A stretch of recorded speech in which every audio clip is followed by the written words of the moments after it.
Hello guys, good evening. Late at night. Halo-halo. Wala lang, trip lang natin maghalo-halo dahil may bisita tayo. Pero ando, naghihilot ang ating bisita. Ayan. Ayan, nagkukuskus si Bunso guys.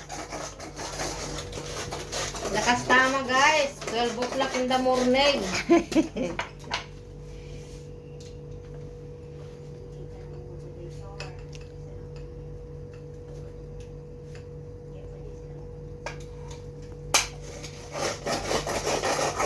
Sa ibabaw niya guys, ice cream. Vanilla ice cream. Yan. Sarap ng halo-halo natin ngayon ah. Oops, nalaglag ang kutsara. May bisita yata. Ayan na guys. Sarap-sarap. Wow. Uy, kain ng ice cream.